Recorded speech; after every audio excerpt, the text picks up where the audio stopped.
ditentukan bahwa ini ibadah yang paling panjang gitu. Jadi artinya apa? Artinya ada sesuatu yang sangat esensial gitu yang harus diperjuangkan. Ya mudah-mudahan nanti dapat poin-poin intinya itu dari pemateri hari ini. Nah, kebetulan nih Om Mudapin atau Teh Eli yang terkenalnya Teh atau Teh SUJ. Nah, ini mungkin bisa bisa ini bisa bisa memaksimalkan segala sesuatunya. Mudah-mudahan eh, Bapak Ibu sekalian bisa mendapatkan ini mendapatkan insight-insight baru. Ya. Ya, siap semuanya untuk masuk kepada sesi berikutnya ini. Jika siap, nanti saya coba panggilkan Teh Helinya untuk mulai mulai bergabung. Ada Teh Helinya juga sebelah saya nih, gitu. Mudah-mudahan ini. Kita langsung saja kita panggilkan Teh Heli. Mangga Teh Heli nih, kita gantian nih duduknya. Mangga. Ya, bismillahirrahmanirrahim. Alhamdulillah. Baik. Assalamualaikum warahmatullahi wabarakatuh. Waalaikumsalam Waalaikumsalam warahmatullahi Warahmatullahi wabarakatuh. wabarakatuh. Alhamdulillah, alhamdulillahirabbil alamin wa bihi nasta'inu ala umuri dunya waddin. Wassalatu wassalamu ala asrofil anbiya'i wal mursalin wa ala alihi wa sahbihi wa man tabi'ahum bi ihsani illa yaumidin. Rabbi israh li sadri wa yassir li amri wa hlul 'uqdatam min lisani yafqahu qawli amma ba'du. Belum baca Al-Fatihah ya tadi ya? Sudah baca Al-Fatihah belum? Sudah. Oh, sudah. Udah teh. Alhamdulillah. Ya, baik. Apa kabarnya Bapak-bapak, Ibu-ibu semuanya hari ini? Alhamdulillah Alhamdulillah sehat teh. Hari pertama kita menjalankan puasa di bulan Ramadan ya. Semoga Allah memberikan kelancaran sampai 30 hari ke depan. Satu yang saya ingatkan, jangan hanya menghindari dari perkara-perkara yang bisa membatalkan puasa, tapi juga harus menghindari dari perkara-perkara yang bisa mengurangi pahala puasa. Ya, gitu. Baik, hari ini kita akan membahas apa ya? Materinya apa hari ini kita, Mbak Rida? Temanya apa?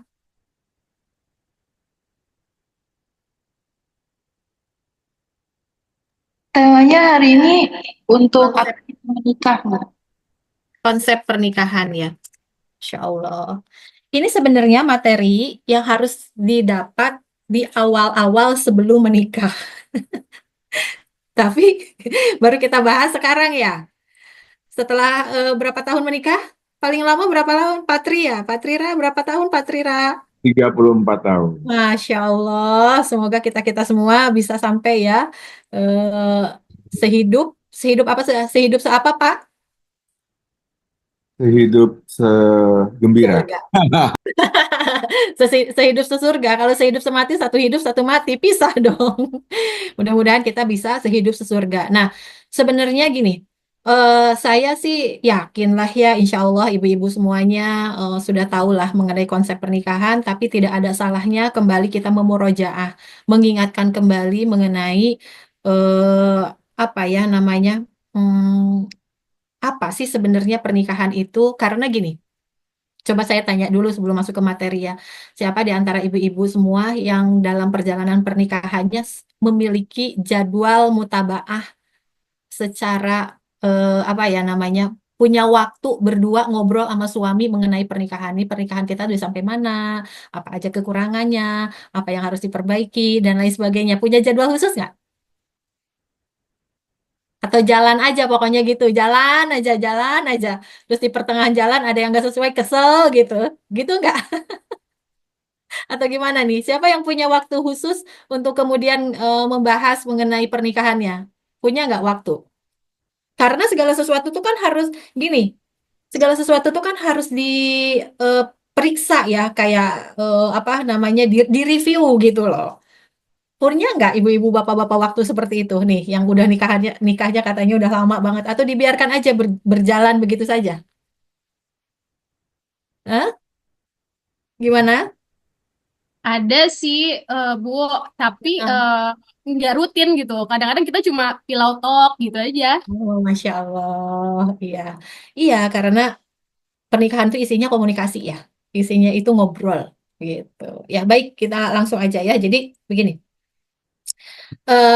Mungkin ini pertanyaan yang pernah nggak ditanyakan ke pasangannya atau di awal aja dulu ketika akan menikah. Untuk apa sih kita nikah? Untuk apa? Coba saya tanya sama Pak Adi dan Mbak Sekar nih. Pak Adi dan Mbak Sekar menikah buat apaan? Buat ngapain? Melanjutkan peradaban Islam. Oh, Masya Allah, luar biasa. Beda, beda kalau udah yang ikut 90 days nih. Jawabannya mantap. Ya, untuk melanjutkan peradaban Islam gitu ya. Nah, makanya ya luar biasa. Nah, mungkin bisa jadi jawabannya Pak Adi dengan jawabannya Mbak Evi dengan jawabannya Bu Lina, terus kemudian jawaban Pak Acep dan Bu Cucu nih ya di Purwakarta, begitu juga Pak Trira dan lain sebagainya bisa jadi berbeda-beda ya. Atau baru kepikiran, iya ya ngapain sih kita nikah gitu. Atau baru kepikiran sekarang, iya juga ya ngapain sih nikah, bikin pusing ternyata gitu ya. Nah, Masya Allah ya. Jadi yang wajib kita pahami Bapak Ibu sekalian ya, bahwasannya pernikahan itu tuh apa ya, bisa bisa bisa menjadi sebuah perjalanan yang menyenangkan, tapi bisa juga menjadi sebuah perjalanan yang penuh dengan badai besar. Betul apa enggak?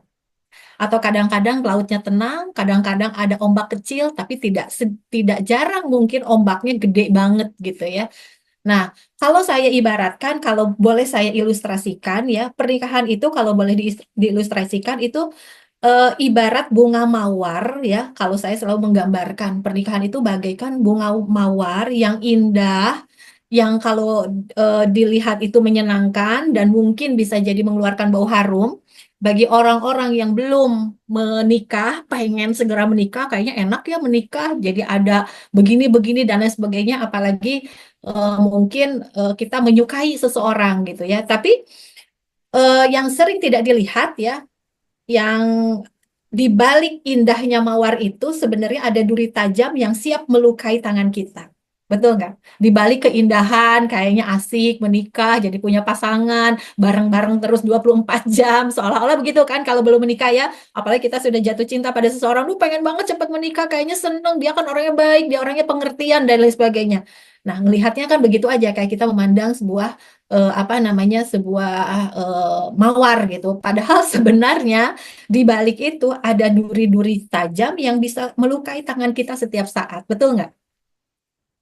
Ya, gitu ya. Nah, atau bisa jadi seperti yang tadi saya jelaskan ya, bahwa pernikahan juga kadang-kadang diibaratkan lautan yang begitu tenang ya, yang permukaan lautnya biru gitu ya, yang di situ ada kapal-kapal pesiar yang menyenangkan, enak dipandang mata, bagus. Kayaknya kalau kita mau foto-foto di sini juga seneng gitu ya.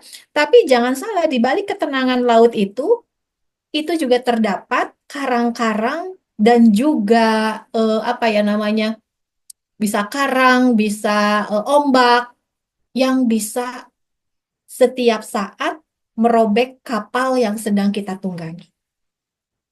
Emang ada jaminan ketika kita menikah dengan seseorang yang kita cintai bahwa perjalanan pernikahan itu akan baik-baik saja? Ada jaminan nggak? Hmm? Ada jaminan nggak? Ibu-ibu sama bapak-bapak menikah ini pasti karena apa? Dulu alasannya karena apa? Karena saling mencintai gitu ya, saling suka. Ada nggak yang dipaksa sama orang tuanya menikah? Coba. Atau semuanya menikah karena keinginan sendiri atau dijodohin? Ada yang dijodohin? Pilih, Hah? pilihan sendiri teh. Semua pilihan sendiri ini. Iya, betul. Coba. Pak Adi dengan Bu Sekar itu pilihan sendiri atau dijodohin? Insya Allah pilihan sendiri. Pilihan sendiri. Pak Acep sama Bu Cucun pilihan sendiri apa dijodohin nih? Jangan-jangan dijodohin. Pilihan sendiri, Pak. Bu, suaranya nggak ada tuh kemana? Masih di mute kelihatannya. Pilihan sendiri nggak? Kalau Pak Usman sama Mbak Ani nikahnya pilihan sendiri apa dijodohin? Coba Hah? Kami jawab pilihan sendiri. Oh, pilihan sendiri. Tapi yang paling aneh, saya itu kan mengampu komunitas untuk pengajian ibu-ibu itu udah lama ya, udah hampir 5 tahun. Kebanyakan menikahannya pilihan sendiri, tapi udah pilihan sendiri dikomplainin sendiri. Lucu ya, gitu. Nah, jadi begitu ya. di balik ketenangan permukaan air laut yang tadi yang sepertinya biru gitu ya, padahal di dalamnya itu terdapat karang-karang yang siap merobek gitu ya. Kapal yang sedang kita tunggangi berlayar, karena itulah yang menjadikan apa ya? Kalau kata para ulama itu yang dijadikan nasihat oleh para ulama terdahulu untuk saya, Pak Jula, dan harusnya juga untuk bapak-bapak, ibu-ibu semua yang ada di Zoom saat ini, kita harus betul-betul mampu mengevaluasi. Nah, tadi yang saya tanyakan ya, apakah bapak dan ibu tuh punya jadwal khusus mengevaluasi nggak pernikahannya? Ngobrol berdua, anaknya simpen dulu di rumah, atau titipin ke mertua, yuk jalan sebentar lah, terus ngobrol dari hati ke hati. Saya pernah sih teh begitu, tapi kok kenapa ya ujungnya malah jadi berantem? Wah, berarti ada masalah dengan cara evaluasinya. Iya teh, tapi kalau seandainya pas ngobrol tuh malah jadi berantem teh gitu. Ah, berarti kan ada masalah. Nah, jadi sekali lagi jika Bapak Ibu semua nih ya yang ingin yang kayak tadi ya disampaikan oleh siapa Pak Adi dan Mbak Sekar itu, saya menikah untuk apa? Untuk membangun peradaban gitu ya. Nah, untuk membangun peradaban. Tentunya kan apa artinya ada keinginan dari Bapak Ibu semua untuk memberikan kontribusi, memberikan sesuatu yang terbaik bagi peradaban Islam, tentunya bagi agamanya Allah untuk melahirkan anak-anak yang kurota ayun, betul nggak?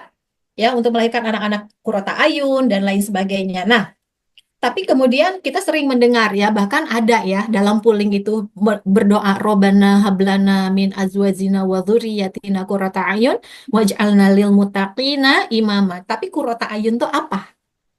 Coba saya mau tanya, qurrata ayun itu apa sih? Apa yang dimaksud dengan qurrata ayun? Kenapa kok doa itu harus diulang-ulang? Qurrata ayun itu apa? Aduh nak, ibu tuh mendoakan kamu supaya menjadi anak yang qurrata ayun. Tapi qurrata ayunnya sendiri apa? Maksudnya, artinya. Apa Pak Acep? Penyejuk. Penyejuk ya. Jadi Kesejukan. kalau saya coba menjawab berdasarkan apa yang disampaikan oleh seorang ulama ya, Ibnu Abbas radhiyallahu anhu, beliau itu mengatakan maksud dari qurrata ayun adalah keturunan yang mengerjakan ketaatan, sehingga ketaatan dari anak keturunan kita bisa membahagiakan kita. Seneng nggak kalau anak-anaknya taat nurut? Anak bangun tidur langsung beresin tempat tidur, sholat ya. Iya, besoknya nggak usah diomongin, udah langsung dijalankan. Itu kan membahagiakan ya. Nah, karena keluarga yang qurrata ayun akan lahir anak-anak yang menjadi imam-imam bagi orang yang bertakwa, yaitu lil muttaqina imama. Jadi luar biasa dari doa itu Bapak Ibu ya. Kenapa dalam polling itu? Jadi polling-polling itu, maaf handphone. Polling-polling itu dibuat oleh kita, diformulasikan sedemikian rupa sebenarnya untuk menjawab berbagai macam keluhan yang sering terjadi. Kenapa sih teh kok suami saya begini begitu? Biasanya pertanyaan saya sebelum ngeluh, berapa sering sih mendoakan? Kalau sebelumnya, apakah sudah istiqomah mendoakan agar pasangan kita menjadi pasangan qurrata ayun, agar kemudian anak-anak kita qurrata ayun? Ya mungkin iya mendoakan, tapi kalau sampai sehari berulang-ulang mungkin tidak gitu ya. Maka dibuatlah polling seperti itu. Nah, maka inilah kemudian kenapa kita ingin ya Reconnect in Harmony ini kemudian apa ya dibuat oleh saya dan Pak Jula dengan harapan Bapak Ibu kembali mengingatkan bahwa perjalanan pernikahan ini kita harus mengevaluasi ya, harus senantiasa mengevaluasi pernikahan. Apakah pernikahan kita itu yang kita jalanin ini sudah diletakkan sebagai suatu aktivitas ibadah yang utama atau belum? Ya, harus di situ. Ya, jadi coba Bapak Ibu, kita kan sudah memasuki tahun 2025 ini ya, sudah memasuki tahun 2025. Banyak sekali ya yang masih mempersepsikan bahwa pernikahan itu hanya sebatas apa ya, mempersatukan dua orang yang saling mencintai. Hanya sebatas ingin bersama-sama dengan orang yang kita sayang di awal ya. Nah, mungkin itulah gambaran-gambaran yang seringkali kita dapatkan di mana? Di sinetron gitu ya, mungkin di film-film kan gitu. Apa kalau orang udah akhirnya bisa menikah itu akhirnya apa? Happy ever after gitu, bahagia selamanya. Padahal bukan ya, pernikahan itu merupakan gerbang baru gitu ya, gerbang baru yang welcome to the jungle, selamat datang di apa namanya di hutan rimba gitu ya. Nah, karena apa ya? Karena mungkin itulah persepsi yang ada di masyarakat saat ini. Jadi padahal cinta dan kasih sayang itu hanya bumbu saja, bukan alasan utama kenapa kita harus menikah. Maka di hari ini, di siang ini kita harus kembali meluruskan, terlepas dari pernikahannya baru hitungan beberapa tahun atau belasan tahun atau bukan bahkan puluhan tahun. Mari kita evaluasi sama-sama di siang hari ini ya. Kita evaluasi. Nah, jadi sekali lagi ternyata yang paling pokok dalam pernikahan yang harus ya bapak-bapak dan ibu-ibu miliki itu karena apa? Bukan karena cinta, bukan. Kenapa nikah? Ya saya cinta sama dia. Kenapa nikah? Ya saya suka sama dia. Kenapa nikah? Saya sayang sama dia. Bukan hanya sebatas itu. Karena apa? Cinta itu bisa hilang nggak? Sayang itu bisa hilang nggak? Bisa. Dengan setelah menikah ternyata menemukan banyak ketidakcocokan atau mungkin perbedaan ya. Yang namanya cinta dan sayang itu bisa terkikis, bisa hilang dengan berjalannya waktu. Kalau salah-salah kita menyikapinya gitu ya. Nah, jadi apa? Kalau pernikahan itu hanya sekedar didasarkan pada cinta dan kasih sayang, itu mesti cepat berubah. Udah nikah ya Allah teh ternyata ngorok. Aduh, mana saya nggak bisa tidur malam, sebel, nggak pengen tidurnya deket-deketan. Ya Allah teh, ternyata dia kalau buka baju itu celana panjangnya sama celana dalamnya jadi kegulung. Sebel saya kalau mau nyuci mesti misah-misahin. Kesel, terus diingetin. Ya tolong atuh kalau buka celana itu satu-satu, nggak dikerjain. Terkikis lama-lama. Belum kalau ngobrol, istrinya ngingetin, suaminya mungkin cara ngingetinnya kurang baik, kurang ahsan, suami sensitif, diem-dieman di apa namanya di silent treatment padahal terus istrinya sakit hati padahal kan saya ngingetin dia sholat teh kenapa saya jadi didiemin nah, kan mulai banyak friksi-friksi yang tadinya di zaman-zaman PDKT mungkin kita ngingetin apapun dia langsung kerjain setelah nikah kok jadi begini gitu ya jadi sekali lagi kalau pernikahan itu hanya didasarkan kepada cinta dan kasih sayang itu pasti cepat berubah dengan ditemukannya hal-hal yang mungkin tidak berkenan di hati betul nggak? Kalau gitu-gitu terus diingetin gitu-gitu terus diingetin gitu-gitu terus ada satu titik saya kayaknya capek deh gitu. Betul nggak? Akhirnya apa? Rasa sayangnya hilang, rasa cintanya hilang. Nah, begitu ya. Apa namanya? Makanya kemudian yang pertama yang disampaikan oleh para ulama bahwa pernikahan itu harus diletakkan pada fondasi ibadah.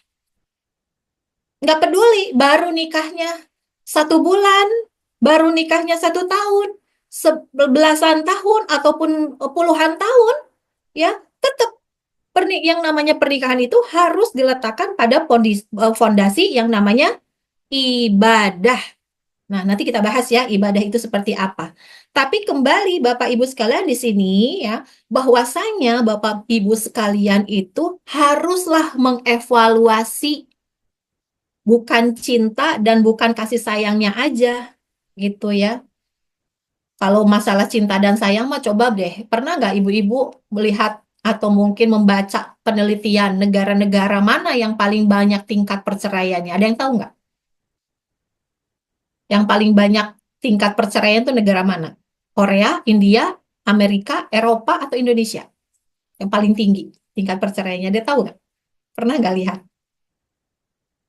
Ya, ternyata negara yang paling banyak tingkat perceraian itu adalah negara yang paling banyak mengucapkan kata cinta. Artinya apa? Cinta-cintaan, tapi ternyata tidak bisa menjamin bahwa sebuah pernikahan itu kokoh kuat. Ya, maka ketika kita sudah menyebutkan kata ibadah, pernikahan itu adalah ibadah, berarti ada 3 konsekuensi. Ya, ketika kita, kenapa kamu menikah? Kalau tadi kan mungkin kalau jawaban anak-anak zaman sekarang, ya karena saya mencintai dia. Nah, kalau sekarang kita bukan lagi begitu. Kenapa kamu menikah? Ya karena nikah adalah bagian dari ibadah. Nah, kalau sudah memiliki persepsi bahwa menikah itu adalah bagian ibadah, maka ada 3 konsekuensi yang harus tanggung. Yang satu, pertama, berarti pernikahannya itu harus betul-betul diniatkan karena Allah. Coba dilihat pasangan di sampingnya, sudahkah menikahnya karena Allah? Coba dipandang. Sudah karena Allah belum? Kalau nggak karena Allah, Pak, kenapa kamu menikahi dia? Ya habisnya dia tuh ini teh kembang desa. Mungkin ya Bu Cucun itu pokoknya mah paling cantik Sapurwakarta gitu ya. Tapi nanti dengan berjalannya waktu keriput, Bu. Kalau udah keriput gimana dong? Udah berkurang. Kenapa menikahi dia? Habis dia itu laki-laki terganteng. Aduh, dengan berjalannya waktu tuh gantengnya bisa hilang gitu ya. Tapi karena kalau diniatkan karena Allah, Allah itu sesuatu yang abadi ya, tidak akan hilang gitu ya. Nah, walau mungkin ini kesannya normatif ya. Jadi kok ya gitu ya Kak, kesannya normatif banget. Tapi ini ternyata cukup penting ya. Dan kita harus merenung, harus mengevaluasi. Betul nggak bahwasanya pernikahan saya ini karena Allah? Bahwa saya melayani dia itu karena Allah? Bahwa saya itu mendampingi dia karena Allah? Bahwa saya ketika memberikan nafkah pada keluarga ini karena Allah. Betul nggak? Karena orang yang melakukan karena Allah dengan tidak melakukan karena Allah beda sikapnya. Beda sikapnya. Contohnya apa? Ketika suami memberikan nafkah pada istri, responnya biasa-biasa kok cuma segini ya? Iya, cuma ada segitu. Nggak akan marah. Atau suami istri ngingetin suami, ya udah waktunya sholat. Ternyata si suami responnya jelek. Nggak akan kesel. Karena apa? Oh, saya melakukannya karena Allah. Terserah dia responnya kayak apa. Karena saya melakukannya karena Allah. Jadi bukan karena manusia. Jadi kalau masih ada kesel, marah ketika kita berbuat baik kepada pasangan dan pasangan kita responnya tidak sesuai harapan, itu berarti bapak-bapak, ibu-ibu melakukannya bukan belum karena Allah. Itu jawabannya. Belum karena Allah. Karena kalau karena Allah udah nggak peduli lagi responnya dia seperti apa. Karena saya melakukannya karena Allah. Bukan karena saya ingin mendapatkan apa ya namanya balasan yang setimpal dari dia. Bukan. Karena yang membalas saya, yang memberikan pahala saya atas kebaikan saya itu Allah. Nah itu bedanya. Ya, jadi kalau kita ketika sudah menempatkan pernikahan itu sebagai ibadah, di mana ada konsekuensi, yang pertama, kalau namanya ibadah tuh kan niatnya harus karena Allah, betul nggak? Bapak, Ibu semua sholat itu ibadah bukan? Puasa hari ini ibadah bukan? Karena apa? Ibadah. Ibadah karena apa? Karena Allah kan? Sholat mau ada orang lihat nggak lihat, kita tetap sholat karena buat apa? Karena buat Allah. Ya, kemudian saya hari ini puasa berlepar-lapar, berhaus-haus, nggak pengen sedikit pun saya batal karena apa? Karena Allah, bukan karena yang lain. Nah, begitupun dengan ibadah.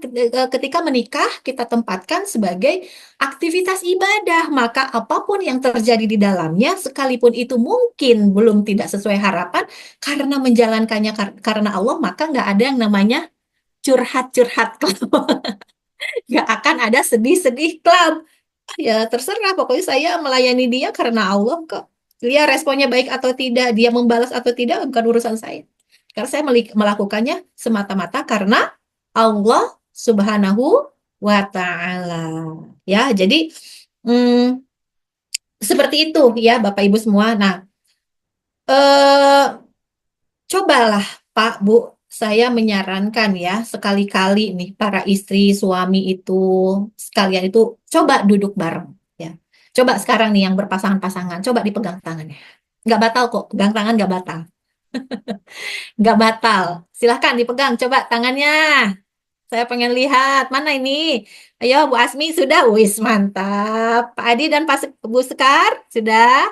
Bu Inggin, mana coba lihat tangannya nih sama Pak. Ya, Alhamdulillah. Pak Acep, mana Pak Acep? Coba, wis, luar biasa, Masya Allah. Gimana rasanya pegangan tangan siang-siang di bulan Ramadan? Sudah berapa lama tidak begitu? Mana lagi nih yang bersama pasangan mana ya? Silakan digenggam tangan pasangannya ya. Nah, coba saling lihat, saling tatap, coba dilihat. Ya. Ayo, saya mau lihat nih. Makanya nyalain kameranya. Coba ditatap ya. Kemudian katakan, sayang, kita harus melalui pernikahan ini semuanya karena Allah ya. Ya, ayo katakan bapak-bapak yang bilang. Bapak yang bilang. Sayang, Sayang, kita harus melewati pernikahan ini karena Allah. ya Masya Allah, karena Allah ya. Gitu. Ya, jadi kita berkomitmen ya, kita berkomitmen melalui semua ini semata-mata karena Allah saja. Ya, karena apa Pak Bu? Jika Allah sudah senantiasa disertakan dalam perjalanan pernikahan kita, kalau ada masa-masa mendapatkan ujian dan cintanya turun, nanti Allah yang naikkan. Karena Allah yang menggenggam hati dan perasaan, jiwa dan raga, hidup dan matinya pasangan kita. Yang menggenggam Bu Cucun sebenarnya siapa jiwa raganya? Bukan Pak Acep, Allah yang punya. Begitupun sebaliknya. Ya, nah, jadi begitu ya. Jika Allah senantiasa dilibatkan, senantiasa disertakan dalam perjalanan pernikahan kita, kalaupun kita menghadapi ujian, ketika mungkin ada rasa cinta turun, rasa sayang turun, ya, nanti Allah yang akan menaikkan. Kalau kasih sayangnya sudah menipis, nanti Allah yang menebalkan. Ya, karena itu kemudian kita hanya bisa melakukan kalau kita menyertakan Allah. Siapa yang menggenggam hatinya Pak Sekar Padi? Siapa? Allah. Allah. Allah. Bu Asmi, siapa yang menggenggam hati suaminya Bu Asmi? Allah. Allah. Ya. Karena kadang-kadang banyak di antara kita yang merasa bahwasanya setelah menikah itu ya dia, terutama bapak-bapak nih ya, bahwasanya saya yang menggenggam hati istri gitu ya, ketika dia dinikahi itu diatur pokoknya gimana saya gitu ya. Berarti hatimu saya yang menguasai. Enggak begitu, enggak bisa begitu. Sebaliknya dengan para ibu, dia kan suami saya, dia harus saya atur gini-gini. Enggak begitu. Ya, bahwa bagaimanapun walaupun kita sudah dipersatukan dalam pernikahan, tetap yang menguasai hati suami kita, yang menguasai hati istri kita, menguasai jiwa raganya, ya, jasad ruhnya, semuanya itu adalah Allah Subhanahu wa taala, ya. Gitu. Nah, itulah kenapa sebabnya ya Bapak Ibu sekalian itu wajib mengambil sebuah pelajaran, berarti pernikahan itu harus benar-benar disandarkan kepada Allah. Betul itu. Betul banget itu, bukan hanya perkataan normatif. Sudah dirasakan betul. Saya dan Pak Jula sudah mengalami kalau tidak benar-benar disandarkan kepada Allah itu Masya Allah berat. Ya, berat kalau apalagi ibu-ibu harus mentaati ketika sudah menikah kan tahu jelek-jeleknya ya. Aduh teh saya berat. Kalau ngelihat ke orangnya akan berat, tapi kalau kita mentaati ya para ibu-ibu nih, para ibu-ibu ya dengarkan siang ini bapak-bapak senang nih mesti dengan kata-kata saya ini ya. Ibu-ibu taat sama suami itu jangan melihat suami. Kalau melihat suami kita kesel, karena kita udah tahu jelek-jeleknya dia. Teh saya harus taat sama orang yang, aduh kalau tidur ngorok-ngorok ileran gitu, berat. Ya, aduh teh, mana dia sarungan melulu, main handphone, berat.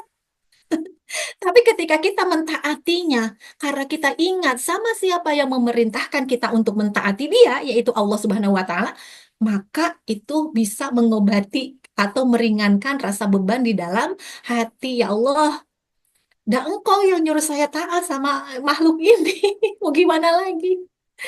Maka karena engkau saja aku mentaatinya. Ya.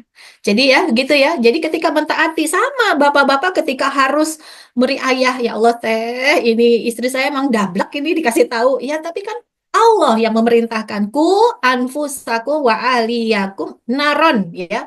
Maka jagalah dirimu dan keluargamu dari api neraka. Yang bermaksud menjaga itu tugasnya siapa? Tentu tugas bapak-bapak dulu. Menjaga istrinya, menjaga anak-anaknya dari api neraka. Dan mesti ingat ya, jadi timbal balik nggak ada dalam hukum Islam itu mana yang lebih, mana yang kurang dalam melaksanakan kewajibannya. Seorang istri wajib taat kepada suami selama apa yang diperintahkan oleh suami tidak menyelisihi syariat Islam. Apapun harus ditaati selama tidak menyelisihi, kecuali suaminya bilang gini, nanti ada ini nih undangan nih sama pejabat, kamu mah pakai kerudung aja, sekali-kali bukalah kerudungnya nggak apa-apa. Nah itu mah nggak patut di ini ya, nggak patut ditaati. Tapi selama apa yang diperintahkan oleh suami itu tidak menyalahi aturan Allah, maka kita wajib taat. Tidak ada tapi, tidak ada nanti. Ya, mana coba ibu-ibu yang wajahnya taat-taat? Coba saya mau lihat. Wajah istri-istri taat mana? Masya Allah. Ya, gitu. Sedangkan bapak-bapak jangan salah. Karena apa kata Rasulullah? Sebaik-baiknya seorang laki-laki adalah laki-laki yang paling baik terhadap keluarga, terutama istrinya. Jangan sampai sama rekan bisnis itu sabar banget, sama rekan bisnis itu apa namanya, nggak pernah suaranya kenceng, tapi pulang ke rumah suaranya kenceng, sama istrinya kaku kayak kanebo kering gitu. Nggak bisa kata Rasul, nggak ya. Sebaik-baiknya laki-laki itu adalah yang paling baik kepada keluarganya. Jadi saling-saling akhirnya Pak Bu. Tapi ingat ya, dalil ini jangan dibalik ya. Jangan istri pakai dalil suami, suami pakai dalil istri, jangan ya. Jadi istri pakai dalil istri, suami pakai dalil suami. Ketika suami kesel sama istrinya, sama anaknya, ingat, oh iya ya, sebaik-baiknya kata Rasul lah gitu. Terus kalau istri lagi kesel, jangan pakai dalil suami, pakai dalil istri. Oh iya ya, ketika seorang perempuan itu ya, ketika dia menjalankan sholat 5 waktu, nggak pakai tuh qobliyah, ba'diyah, nggak pakai duha, nggak pakai sholat tahajud dan lain sebagainya, hanya sholat 5 waktu aja. Kemudian berpuasa di bulan Ramadan, nggak pakai Senin Kamis gitu ya, nggak pakai puasa-puasa yang lain. Kemudian dia menjaga kehormatannya dan taat kepada suaminya, maka apa Allah katakan? Silahkan masuk melalui pintu surga mana saja. Hmm. Jangan cuman bilang, saya pengen jadi bidadari surga. Itu tuh kunci surganya, coba dipandang kunci surganya mana? Mana kunci surganya, coba dipandang. Itu nggak usah repot-repot, lakukan dia dengan sebaik-baiknya. Kunci surga ada di tangan kita. Ya, dan ingat, melakukan itu semua karena Allah, bukan karena pengen dibalas balik, bukan. Jadi kalau nggak dibalas balik, cuek aja. Orang saya bukan bukan mengharapkan dia, kok mengharapkannya dari Allah saja, gitu, ya. Nah, seperti itu ya Bapak-bapak Ibu-ibu semua ya. Jadi eh, makanya seringkali ditemukan seorang istri itu ya, sekarang itu Masya Allah Pak, perceraian itu kayaknya gampang sekali gitu ya, memutus tali pernikahan itu. Sering ya, banyak ditemukan karena saya kan meriayah ya, saya punya komunitas itu ya, ngurusin ibu-ibu, emak-emak gitu ya. Tidak sedikit, setiap hari ada terus, setiap hari ada yang selalu mengatakan, teh saya kayaknya udah nggak kuat, teh saya harus bagaimana lagi, teh begini dan begitu ya. Makanya seorang istri tidak akan mampu bertahan, berbuat kebaik kepada suaminya kalau dia melakukan kebaikan itu bukan karena Allah. Percaya saya. Percaya sama Allah ya, tapi dengarkan kata-kata saya. Enggak akan mampu. Karena apa? Yang namanya manusia kan banyak kekurangan, betul nggak? Kalau kita hanya melakukan kebaikan hanya demi suami, nggak akan mampu bertahan, Pak, Bu. Karena dengan berbagai macam kekurangan. Begitupun sebaliknya. Ketika suami mencari nafkah yang halal dan thayyib, ketika suami berusaha untuk meriayah anak istrinya, kemudian istri udah soleh tapi anak belum, nggak akan mampu bertahan. Kalau bapak-bapak pun melakukan semua itu, berbuat baik kepada istri dan keluarga itu bukan karena Allah, ya. Tidak akan bertahan lama. Kenapa? Ya, akan lelah, akan capek pada akhirnya, ya. Nah, seperti itu. Kenapa?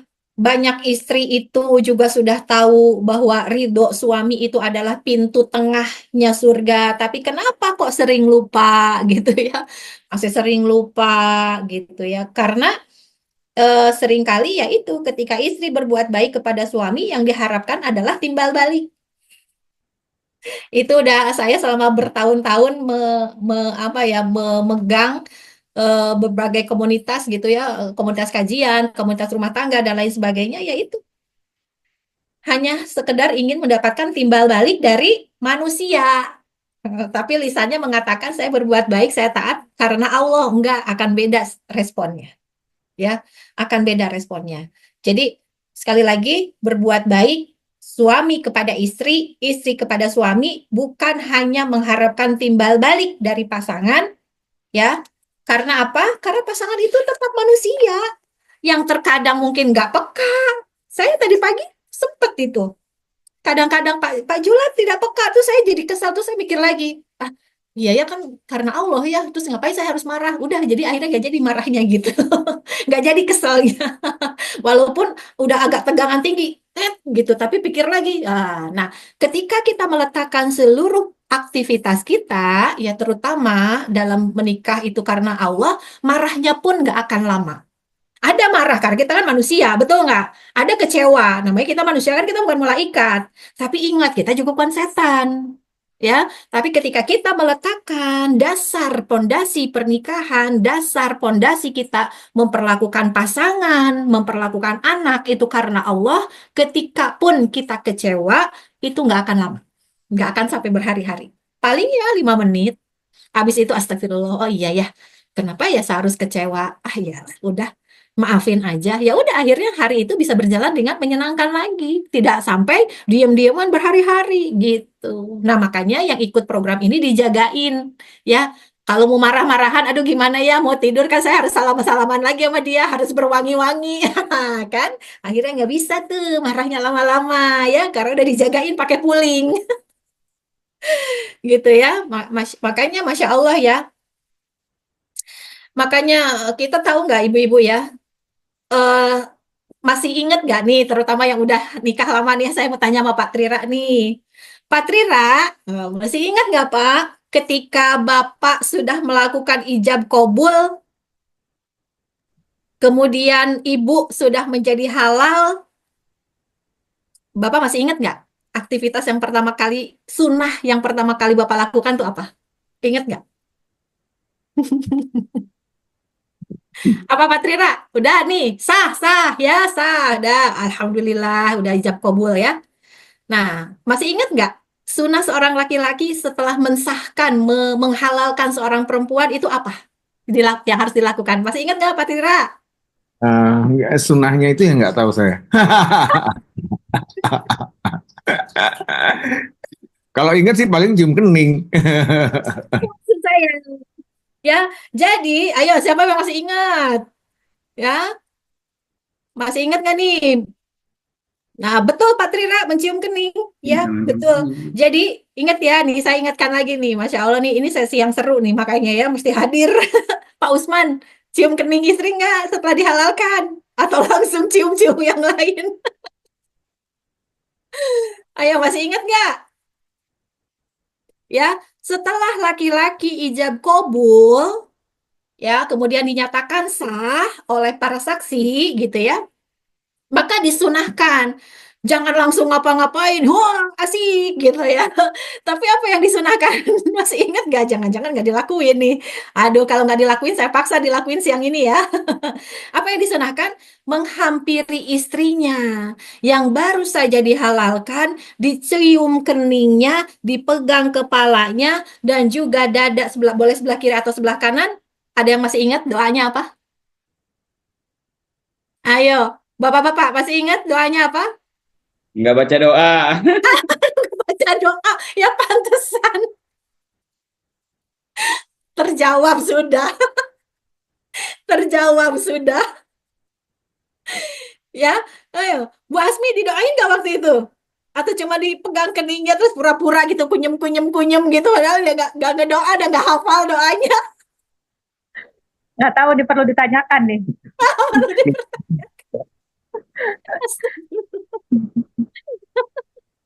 Allahu Akbar ya.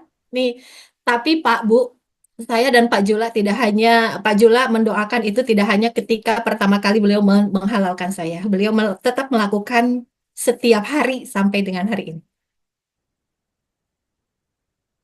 Ya, Pak Jula tetap melakukan itu kepada saya, terutama malam hari sebelum tidur. Pada saat walaupun saya udah tidur pun ya, kan saya kadang-kadang kalau udah kecapean tidur duluan. Saya pamit, Abi, Ibu tidur duluan ya. Abi masih ada keperluan nggak? Nggak kayaknya gitu. Tanya, Bu, tanya. Sama suami tanya, masih ada keperluan nggak? Ya siapa tahu mungkin masih pengen dibikinin kopi atau apa gitu ya, atau ditemenin tanya. Kalau nggak ada, saya pamit. Ibu tidur duluan ya, Bi, gitu. Atau kadang-kadang saya ada masa-masanya kalau udah baca Quran saya ketiduran ya beliau yang beresin Quran saya, ngebukain mukena saya gitu. Tapi ada satu ritual yang tetap beliau lakukan, yaitu ritual sunnah pertama kali dihalalkan itu masih tetap dilakukan. Ayo, coba bapak-bapak pegang sekarang kening ibunya, silakan dipegang. Ayo, mana pegang keningnya, pegang keningnya. Sudah dipegang keningnya, Bapak, ikuti saya. Ayo, mana bapak-bapak nih? Makanya coba ya, yang tidak halangan coba dinyalakan ininya, dinyalakan kameranya ya, biar saya bisa lihat. Kali ini banyak banget nih, ada 20 orang, tapi yang saya lihat cuma dikit nih. Ayo Pak, ikuti saya doanya Pak. Allahumma. Allahumma. Bismillahirrahmanirrahim. Bismillahirrahmanirrahim. Bayangkan saat Rahim. ini adalah seolah-olah saat ini baru selesai ijab kabul, lagi seneng-senengnya, lagi cinta-cintanya, lagi deg-degan banget karena nanti malam mau unboxing ya. Nah, ini saya bisa lihat di depan kita ini Bapak-bapak ikuti sama sambil seperti dia dipegang Ova, kepala dia ada peran. kening ibunya ya. Allahumma. Ayo, ayo, suara saya bisa terdengar jelas. Allahumma. Allahumma. Nah, Bapak-Ibu bisa lihat sebelah kanan, sebelah kiri, pengalaman. Sebentar, ini soalnya ada yang bocor nih suaranya. Ayo, siap ya. Ini doa ini. Ini hati-hati, bukan sekedar doa-doa sembarangan. Kenapa sampai disunahkan? Mas Aldi kayak mau ya itu Hal yang sama. Allahumma. Allahumma Ini as'aluka khairaha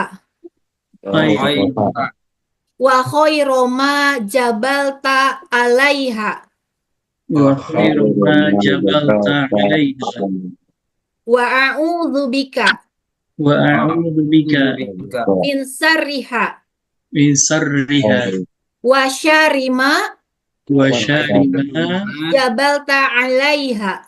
jabalta alaiha. Kecup keningnya. Tahu artinya? Ya Allah, sungguh aku meminta kebaikan wanita ini. Aku meminta kebaikan wanita ini. Dan kebaikan yang engkau anugerahkan kepadanya. Dan kebaikan yang Engkau anugerahkan kepadanya. Dan aku berlindung kepadamu ya Allah Dan aku berlindung kepadamu ya Allah dari keburukan wanita ini. dari keburukan wanita ini. Dan keburukan yang kau anugerahkan kepadanya.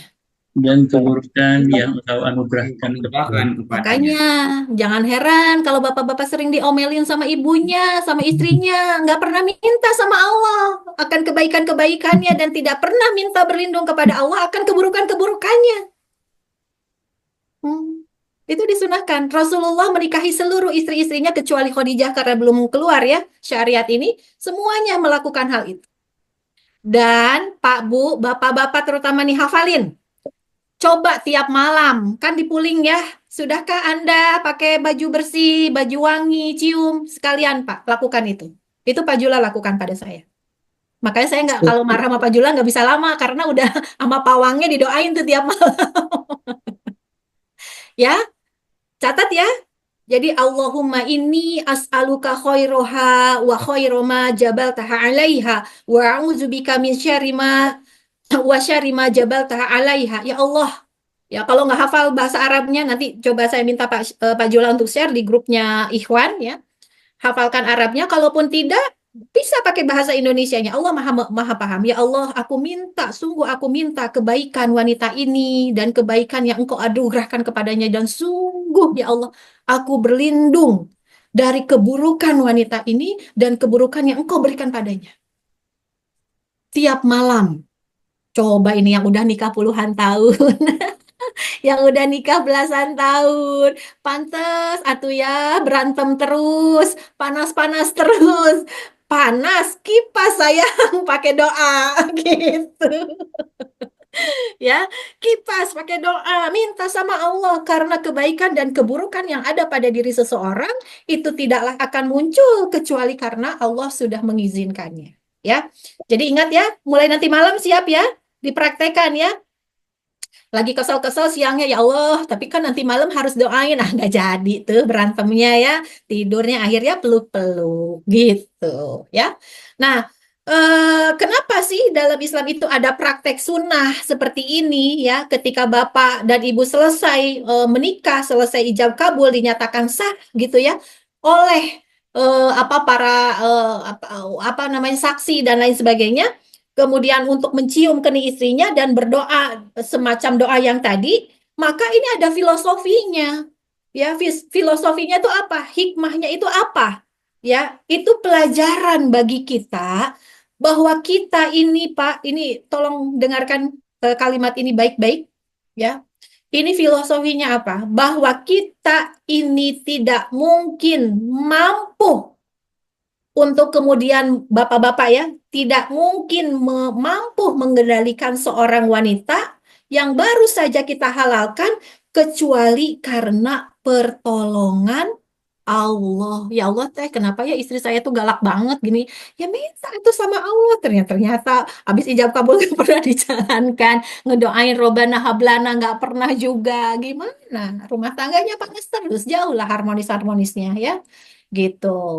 Jadi dipraktekan ya, siap praktekan tiap malam? Siap dipraktekan tiap malam Bapak-bapak? Siap, insya Allah. Oh, siap. Harusnya saya kasih tahu ke bapak-bapak nggak tanpa ibu-ibu ya, itu sebenarnya ajian penakluk wanita, penakluk para ibu-ibu itu, masya Allah udah diajarkan Rasul. Pantesan nih istri teh keras wae, nggak pernah didoain, dipegang ya, dipegang ubun-ubunnya, boleh juga dipegang dadanya, kemudian doakan dengan kesungguhan minta sama Allah dan keyakinan bahwa si istri itu ada yang mengendalikan. Kalau Pak Jula selalu bilang begini ke saya. Ya, ini ceritanya Pak Jula yang saya ceritakan boleh ya, Bi? Saya minta izin dulu. Jadi kata Pak Jula gini, coba bapak-bapak kalau mau melewati sebuah gang, di gang itu ada anjing galak. Anjing galaknya banyak. Sedangkan saya tuh harus melewati gang itu. Anjing galaknya ada 2, 3.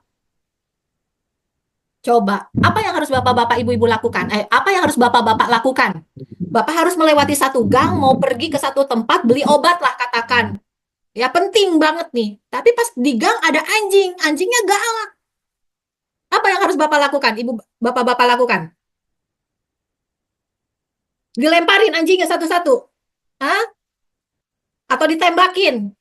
Nggak usah, Pak. Tinggal cari aja tuh yang punya anjing siapa. Terus bilang, Pak, maaf dong, saya mau lewat gang situ, anjingnya tolong diinikan dulu. Di bawah, masuk dulu. Bukan saya mengartikan disamakan dengan anjing. Enggak ya, maksudnya ini ceritanya Pak Jula aja. Jadi gitu, minta sama yang punya. Sama ibu-ibu juga, ya Allah teh kenapa suami begini-begini, nggak usah ngeluh Bu, minta sama Allah. Perpanjang sujudnya, perpanjang zikirnya. Ya, ibu-ibu ya, perpanjang. Perbanyak baca Al-Qur'annya, minta nangis sama Allah. Ya, gimana itu untuk hablum minanasnya, hablum minallahnya, hablum minanasnya apa? Apakah mungkin cara menyampaikannya? Ya, masih ada keliru. Makanya kenapa dalam pooling itu cara ngebangunin aja ada caranya. Nggak cuma, hey bangun, bangun, bangun. Udah waktunya sholat tahajud, ngolor aja. Nggak gitu. Dicium, digelitikin. Ya, bisa jadi 2 perkara. Satu, cara kitanya salah. Kedua, nggak pernah doa juga minta sama Allah. Terjawab sekarang? Ya, semoga menjadi jawaban ya. Nah, jadi itu ya Pak Bu, seperti itu yang ingin saya sampaikan. Kemudian berikutnya, karena yang kita hadapi dalam pernikahan itu adalah apa? Setan. Ya, yang kita hadapi setan. Bapak Ibu sudah tahu prestasi setan yang paling tinggi itu apa? Prestasi setan yang paling tinggi itu apa? Menceraikan. Mencerai-beraikan pasangan suami istri. Coba bayangkan. Karena memang ada riwayatnya. Jadi yang namanya kerajaan setan itu ada di atas lautan. Dan setiap saat si prajurit-prajurit setan ini dia harus lapor. Ya, lapor sama bos besarnya, Lucifer. Dia lapor, kemudian ditanya, apa yang sudah kamu lakukan? Hari ini, bos, saya sudah berhasil membuat seseorang membunuh. Ya, bagus. Cuman gitu doang. Datang lagi setan iblis yang lainnya. Apa yang sudah kamu lakukan hari ini? Saya hari ini berhasil membuat seseorang berzinah. Ya, bagus. Datang lagi, hari ini saya udah bisa membuat seorang anak durhaka pada orang tuanya. Ya, bagus. Biasa aja, cuma dibilang bagus-bagus. Sampai ada satu jin kecil namanya Dasim datang, ucuk, ucuk, ucuk, ucuk, ucuk. Jin kecil. Ditanya, apa yang sudah kamu lakukan? Hari ini saya sudah berhasil membuat seorang suami membenci istrinya, si istri membenci suaminya, sehingga mereka bercerai. Apa yang dikatakan oleh bos iblis? Kamu sukses. Kamu berprestasi. Kamu hebat, diangkat jabatannya.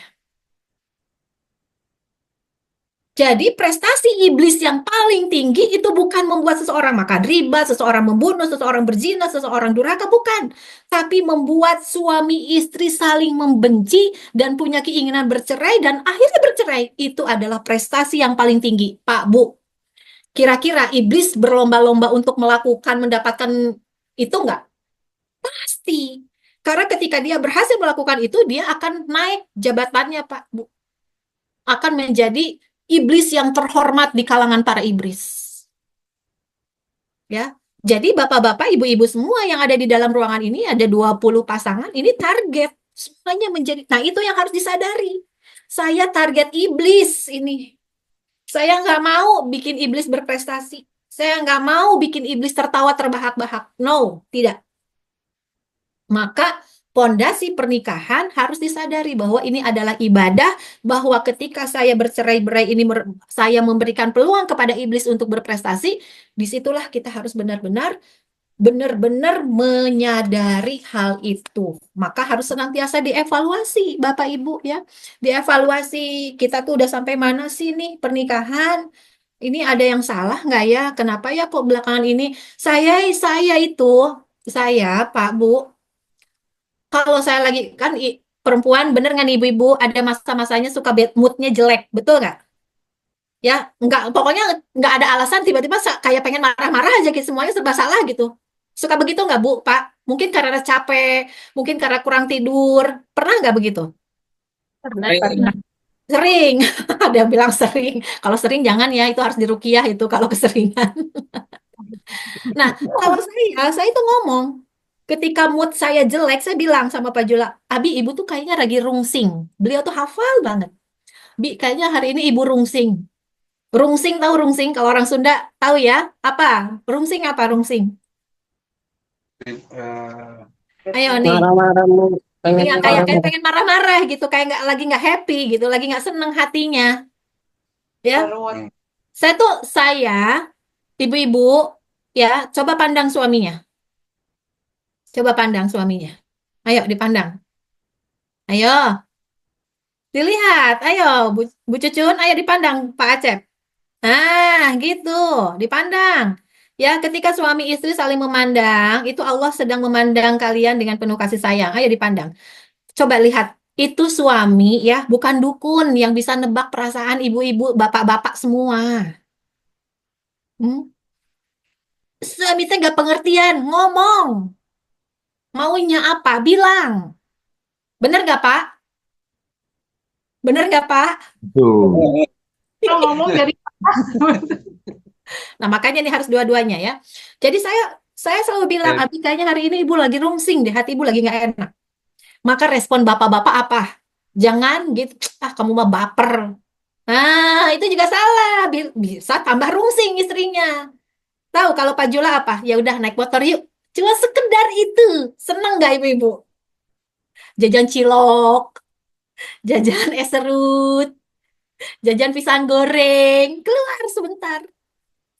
Karena istri itu kalau sudah begitu berarti jiwanya sedang letih. Maka kepada siapa lagi dia berlindung, kepada siapa lagi dia ingin ditenangkan. Pasti ke bapak-bapak. Daripada marah-marah ke anaknya nanti. Ya, jadi harus dievaluasi setiap saat. Evaluasi, saya gimana ya? pasangan saya gimana ya, mana baiknya. Dan ingat, berikan respon terbaik. Ya, sekali lagi saya tadi ingatkan, jangan hanya ke rekan bisnis aja responnya bagus. Justru pasangan kita, ya, para bapak-bapak, istri kita, anak kita, mereka yang lebih berhak sikap baik kita dibanding orang lain. Begitupun ibu-ibu ya, jangan ke tukang sayur mah bager. Baik, sama suami kayaknya berangasan banget. Nggak begitu. Suami itu adalah orang pertama dan satu-satunya yang memiliki hak utama untuk menerima kebaikan kita sebelum kita baik sama orang lain. Ya, kalau spiritnya sudah begitu, semangatnya sudah begitu, kira-kira rumah tangganya enak apa enggak? Enak apa enggak? Nah, Dan Ya, harus Pak. selalu menyadari bahwa Allah melihat, bahwa malaikat mencatat, bahwa semua itu akan dipertanggungjawabkan di hadapan Allah Subhanahu wa Ta'ala. Ya, nih ada satu ayat ya dalam Quran surat Ar-Rod ayat 23 yang artinya surga Aden yang mereka masuk ke dalamnya bersama-sama dengan orang-orang yang soleh dari bapak-bapaknya, istri-istrinya, dan anak cucunya, sedang malaikat-malaikat masuk ke tempat-tempat mereka dari semua pintu. Artinya apa? Jadikanlah pernikahan ini punya tujuan akhir. Pengen apa? Pengen ngapain? Pengen kemana? Maka Quran Surat Ar-Rod ayat 23 ini harus menjadi pegangan bagi bapak-bapak dan ibu-ibu semuanya.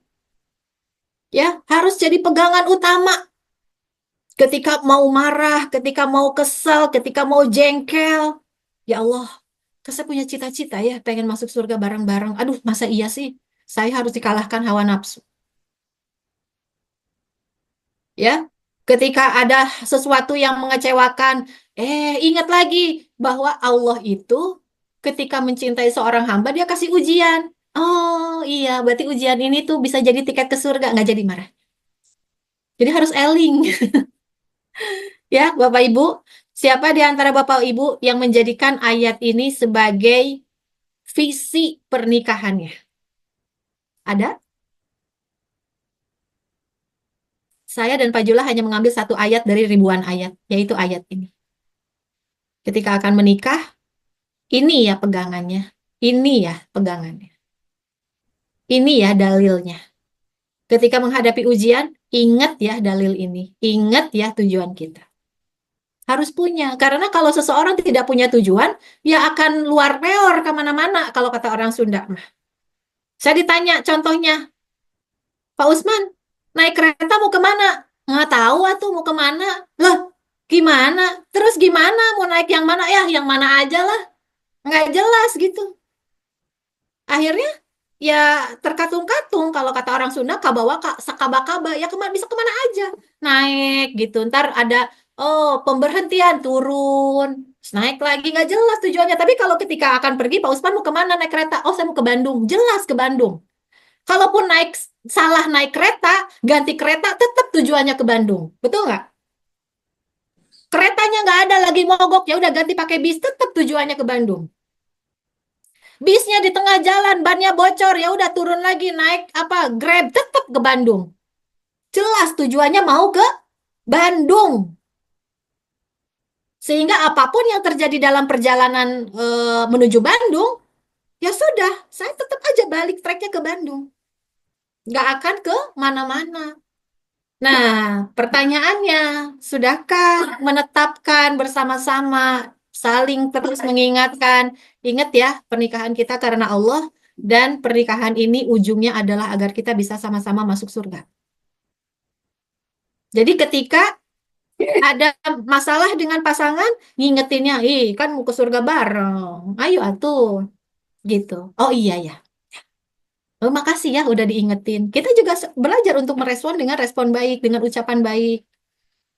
Ya, suami itu, bapak-bapak saya tanya, senengnya istri ngingetin pakai kata-kata keras seperti satpam mall yang, Nggak boleh masuk, lihat dulu tasnya. Atau sambil manja-manja gitu. Senangnya gimana, Pak? Ya itulah tadi. Ya itulah tadi nggak berani bilang. Istrinya galak mesti nih. Coba Pak, enak nggak kalau istrinya bilang, ih, ayah sholat dulu, gitu. Nih, ada ini ilmu psikologisnya memang begitu, ya. Ya mah, sholat udah azan, daripada udah azan, ini istri atau apa namanya, atau banser gitu kan, ya. Jadi begitu ya. Sekali lagi, Pak, Bu, ingat. Dalam pernikahan, jadikanlah ayat ini sebagai ayat pegangan yang menjadi visi pernikahannya. Sampaikan kepada anak-anaknya, ya. Sampaikan kewajiban ibu bapak menyampaikan kepada anak-anaknya. Nah, ibu sama ayah itu menikah, ya, punya tujuan. Tujuannya ini, yuk sama-sama lihat dalam Al-Quran. Nah, jadi nanti bapak, ibu, sama kamu, nak, nih anak cucu tuh kata Allah tuh bisa masuk surga. Kenapa? Ya, ayah tuh ngingetin kamu untuk ayo sholat, baca Al-Quran, bukan apa-apa, karena sayang, pengen bareng-barengnya sampai ke surga. Pernah nggak bilang begitu sama anaknya? Ya, jangan sampai si anaknya nggak tahu kenapa sih nyuruh-nyuruh sholat. Apalagi pakai ancaman, kamu kalau nggak sholat masuk neraka. Kamu kalau nggak sholat nanti disiksa. Tapi coba pakai bahasa yang lebih menyenangkan. Ya, jadi bapak dan ibu tuh menikah. Alhamdulillah Allah sudah mempertemukan saling sayang. Nanti juga kamu akan ketemu sama jodohnya ya, mudah-mudahan. Nah, kenapa sih harus kita itu taat?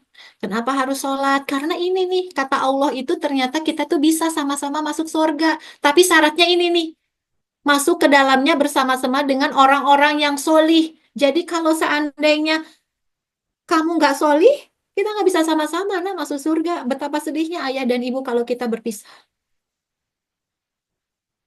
Ya, sampaikan. Jadi nikah tuh bukan hanya nikah aja jalan aja begitu aja, enggak. Harus punya tujuan akhir, harus punya visi, harus punya apa ya namanya goals akhirnya itu mau kemana. Kalau enggak, maka dia akan ya begitu. Istri lupa akan kewajibannya, suami juga ya sekedarnya aja dalam berumah tangga komunikasinya juga nggak bagus. Lupa tujuan akhirnya mau kemana. Tapi ketika kita senantiasa ingat sama visi pernikahan, bahwa konsep pernikahan itu adalah dalam rangka beribadah kepada Allah, ya, selalu diingatkan bahwa konsep pernikahan itu karena Allah, untuk menyenangkan Allah, untuk meraih ridho Allah, dengan tujuan akhirnya yaitu mau bersama-sama ke surga, ini yang harus ditanamkan dalam otak kita. Sehingga ketika istri melayani suami, apapun respon dia, apapun kondisi dia, tenang aja deh, saya mah melayani dia, saya mah ingat sama yang nyuruhnya aja. Bukan karena pengen timbal balik dari dia. Dapat timbal balik ya Alhamdulillah, kalaupun enggak kan saya udah dicatat kebaikannya di sisi Allah. Udah selesai. Ya, begitupun ketika suami harus mencari nafkah, harus mendidik istrinya, mendidik suami, anak-anaknya, berlelah-lelah, bercucuran air keringat, air mata dan lain sebagainya, tetap ridho karena apa? Ingat kata Rasul, sebaik-baiknya seorang laki-laki adalah yang paling baik kepada keluarga dan anak istrinya. Mungkin sekali-kali istrinya kenceng gitu, mungkin karena kecapean, ya udah sabar aja, dipeluk aja. Rasul pun begitu. Tahu bagaimana Rasul itu memperlakukan istrinya ketika istrinya marah. Aisyah itu pernah marah, pernah marah. Tapi apa yang dilakukan oleh Rasulullah bukan dimarahin balik atau didiemin, nggak ada. Tapi apa yang dikatakan Rasulullah, wahai Aisyah, tutup matamu. Ketika Aisyah tutup mata, apa yang dilakukan Rasulullah? Dipeluk. Ibu-ibu kalau lagi marah disuruh tutup mata terus dipeluk, senang nggak, Bu? Atau tambah marah? Paling istrinya awalnya gini, apa sih, tapi senang.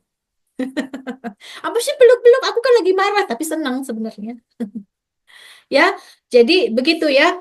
Ini catat baik-baik. Kalau perlu di print, tempel di kamar, dipigurain. Ya, tempelin tuh, bikin Pak di dinding kamar tuh jangan hanya ya gambar-gambar yang nggak karu-karuan. Kalau perlu di print, tempel di kamar anak, kayak tempel di kamar kita, tempel dibikin kaligrafi yang bagus di ruang tamu, sehingga menjadi pengingat bagi kita semuanya. Ya, Al-Quran itu adalah hudan, adalah petunjuk. Ya, Nah, ini dicatat nih baik-baik agar kalau seandainya dalam rumah tangga itu kan mesti akan ada ujiannya. Ya, mesti akan ada ujiannya. Tidak ada satu rumah tangga pun yang lepas dari ujian. Bahkan pernikahan para nabi dan rasul pun penuh dengan ujian. Betul nggak, Pak, Bu? Ya, kalau belajar sirah nih, saya punya kelas sirah setiap hari Rabu pagi. Nabi Adam dan dengan Sayyidah Hawa diuji dengan anak-anaknya. Pembunuhan pertama terjadi adalah pembunuhan di muka bumi ini terjadi dilakukan oleh anaknya seorang nabi. Betul nggak? Ujian nggak? Ujian, nauzubillah. Nabi Lut diuji dengan istrinya, padahal kurang solih apa ya? Maka jangan pernah seorang istri itu bilang begini, udah suaminya aja begitu, gimana kita mau solehah, Teh Eli? Suami aja begitu, nggak ada alasan, Pak, Bu. Istri seorang nabi aja ada yang akhirnya masuk neraka.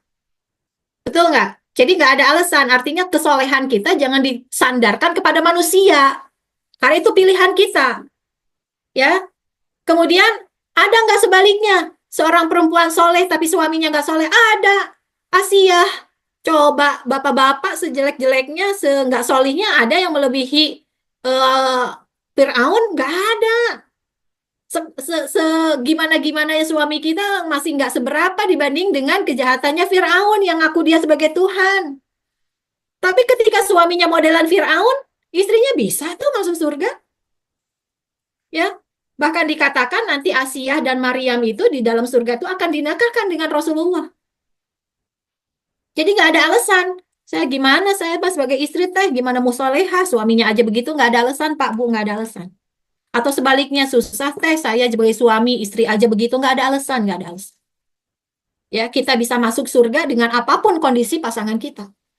Dan itu adalah pilihan kita mau seperti apa. Nah, ini tulisan ini ya Pak, Bu, silahkan mau di print, ditempel di kamar, tempel di kamar anak-anak. Ingat ya, ini adalah visi misi pernikahan kita. Harus begitu, jangan nikah jangan ngalir, gak jelas mau kemana. Ya isinya berantem terus, isinya ribut terus, isinya kecewa terus. Ya, kenapa kecewa? Karena berharapnya pada manusia. Ketika kita berbuat baik pada suami, harapannya tuh dapat balasan dari suami, bukan dapat balasan dari Allah. Gak salah, gagal fokus Ibu ketika melakukan kebaikannya salah itu. Maka nanti perjalanan pernikahan isinya cuman apa? Ya cuman kecewa, marah, kesel begitu karena salah tujuan. Salah dalam menetapkan visi atas perbuatan kita. Ya, siap sekarang berubah mindsetnya? Siap berubah? Atau mau Siap. begitu-begitu aja? Pilihan ya. Ingat kata Allah, Allah tidak merubah kondisi suatu kaum sebelum kaum itu merubahnya sendiri. Karena kita sudah diberikan akal yang Allah nggak berikan kepada hewan. Ya, gitu. Jadi seperti itu ya Bapak Ibu semuanya. Ya insya Allah mudah-mudahan materi hari ini bisa kembali mencerahkan Bapak Ibu semua, mengembalikan lagi untuk apa sih kita itu menikah? Kenapa sih kita tuh harus mempertahankan pernikahan ini? Kenapa sih kita tuh harus taat kepada Allah? Kenapa sih kita tuh harus mendidik anak-anak kita menjadi sebaik-baiknya? Kenapa sih kita itu kalau marah-marah itu jangan berlama-lama, ya? Karena kita punya tujuan akhir yang harus kita capai, yaitu masuk ke dalam surganya Allah bersekeluarga. Bayangkan Pak, saya tanya sama Bapak-Bapak. Nih, apalagi di bulan Ramadan nih, ya. Kalau setelah bulan Ramadan kita masuk ke bulan Syawal, biasanya kita ngapain Pak kalau di bulan Syawal? Ketemu keluarga ya? Betul nggak? Pulang kampung. Mungkin Betul. kita sudah lama nggak ketemu sama saudara-saudara kita. Sekalinya ketemu seneng nggak? Senang, Atau nggak seneng? senang. Seneng. Kita ketemu sama orang tua kita, kakak kita, adik kita. Apalagi bisa ngumpul tuh di rumah ibu. Contohnya ya ngumpul semuanya. Apa kabar? Bahagia.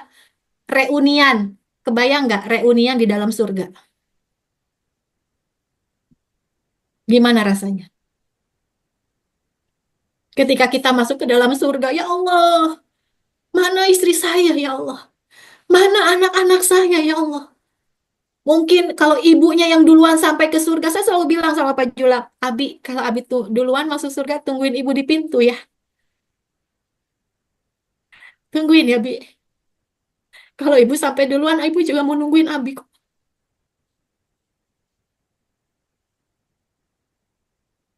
Kebayang nggak? Kita akan ketemu dengan nenek moyang kita. Kita akan ketemu dengan orang tua kita, dengan saudara-saudara kita, dan ketemuannya di dalam surga. Di mana kemudian malaikat-malaikat semuanya mengatakan, ya, selamat datang wahai orang-orang yang bersabar. Kemudian malaikat membukakan pintu-pintunya, disambut dengan sedemikian riang gembira. Masya Allah. Kira-kira pengen nggak kita kayak gitu? Ya. Kalau kita di bulan Syawal aja, kita mudik, ketemu dengan saudara-saudara yang mungkin sudah lama nggak ketemu, ketemu dengan orang tua, begitu bahagianya, kita bawa oleh-oleh dan lain sebagainya. Bapak-bapak dan ibu-ibu coba bayangkan, kita nanti suatu hari akan mendapatkan reuni terbesar, reuni terindah, reuni termegah, yaitu berkumpul dengan saudara kita, bahkan sampai kakek-kakek kita, buyut kita, semuanya bertemu di surganya Allah. Maka ini harus dijadikan tujuan utama. Kalau kita aja mau mudik, persiapannya mobil diservis, bannya diganti, ya. Terus apa lagi? Bawa oleh-oleh, nuker uang baru ke bank biar bisa bagi-bagi. Kok mau mudik aja sampai segitunya persiapan? Kenapa untuk kemudian reuni terbesar, reuni termegah, reuni teragung nggak pernah diperupayakan? Rumah tangga isinya marah-marah terus, kesel-kesel terus. Lupa kita punya tujuan akhir mau kemana nih? Menjadi penghuninya menjadi penghuninya surga Aden, surga yang memang Allah ciptakan di mana di dalamnya masuk ya orang-orang soleh dari semua keluarga kita. Syaratnya solih semuanya. Syaratnya solih semuanya. Maka itulah diupayakan ketika kita mendidik anak, bapak-bapak mendidik istri, istri-istri melayani suami. Tujuannya hanya satu ini, agar kita bisa berkumpul di surganya Allah Subhanahu wa Ta'ala. Ya, mungkin itu saja yang bisa saya sampaikan hari ini. Jadi sekali lagi, perbaiki konsep pernikahannya, perbaiki tujuan pernikahannya. Ya, perbaiki semua aktivitas dalam pernikahannya semata-mata untuk sampai ke tujuan akhir kita, yaitu bersama-sama masuk ke dalam surganya Allah bersama bapak-bapak kita, istrinya, anak cucunya, semuanya. Di mana ketika kita sampai ke tempat itu, para malaikat sudah Allah perintahkan untuk menyambut kita, membuka pintu-pintu surga, mempersilahkan, dan itulah momen yang tidak yang seharusnya jangan kita pertaruhkan dengan apapun dalam kehidupan kita. Kesal sedikit, udah maafin. Saya nggak mau kekesalan ini membuat saya akhirnya nggak bisa masuk surga. Kecewa sedikit, ya sudah, saya namanya juga nikahin manusia, saya bukan nikahin malaikat. Udah maafin. Ya, karena jangan sampai kesal saya, jangan sampai marah saya menjadi penghalang saya kemudian masuk ke dalam surga. Rugi nggak? Rugi nggak? Rugi atuh, perkara receh. Urusan dunia itu perkara receh. Masa mau ditukar dengan keselamatan kita masuk ke surga? Masa marah kita mau ditukar dengan tiket kita masuk surga? Itu namanya apa? BODOH. Jangan jadi orang BODOH. Ya, ada tiket surga di dalam rumah kita. Siapa?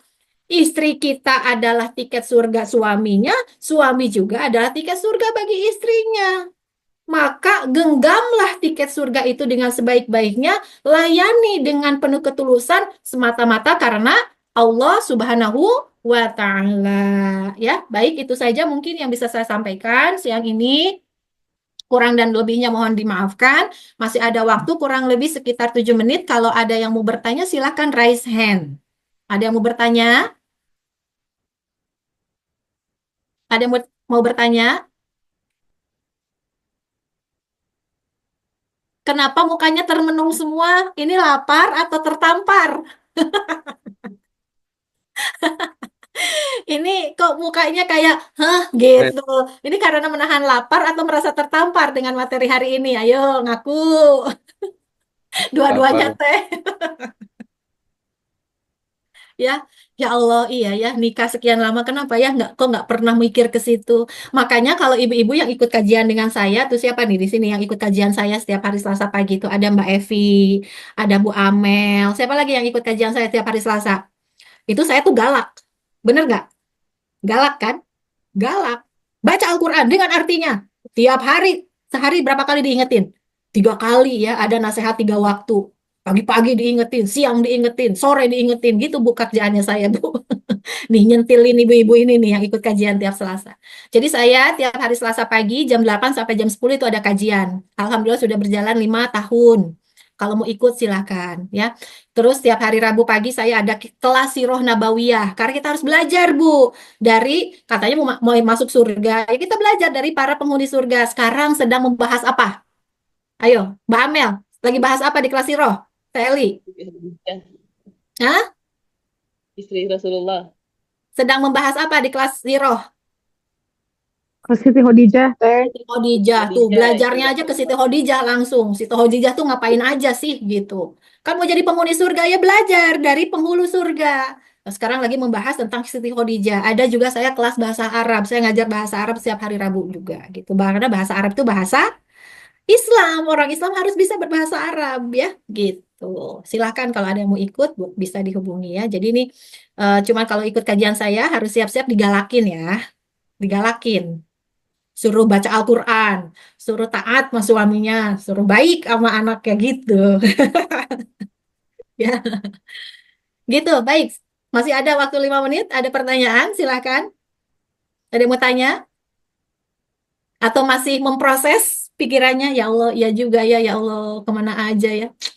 Ya Allah, saya tuh marah-marah, menukar ya emosi saya dengan tiket surga. Ya Allah, nggak sebanding banget. Ya Allah, astagfirullah. Istighfar, Pak, Bu. Ya, istighfar. Selama ini kita mengikuti hawa nafsu tanpa kita sadari kita sedang mempertaruhkan tiket surga kita dengan hawa nafsu. Enggak, jangan. Terlalu recehan, Pak.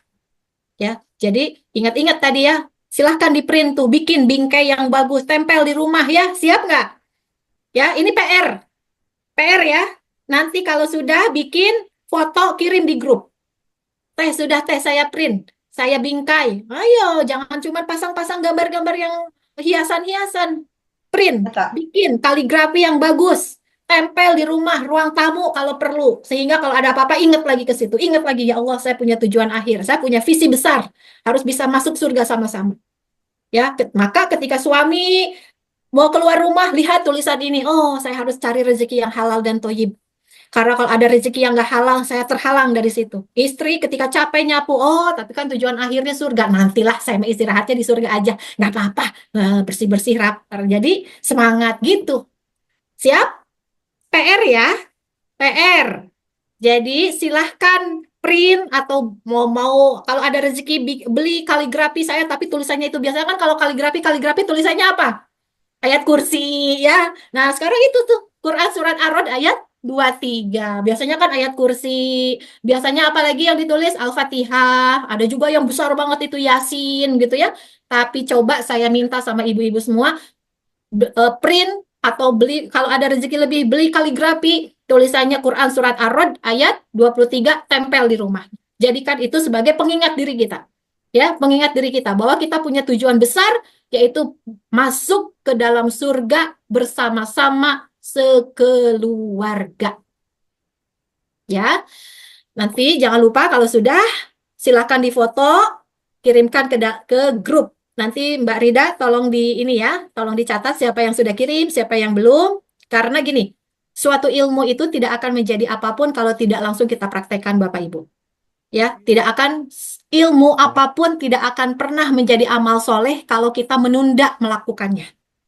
Ya, jadi Allah sudah mengumpulkan bapak-bapak, ibu-ibu semua berada di ruangan ini. Ya, kita harus berbaik sangka kepada Allah bahwa Allah ingin bapak-bapak dan ibu-ibu semua yang ikut Reconnect ini adalah hamba-hambanya yang kelak masuk surga sekeluarga. Ya, amin, amin ya rabbal alamin. Baik, kalau tidak ada pertanyaan, mungkin kita tutup ya Zoom kali ini.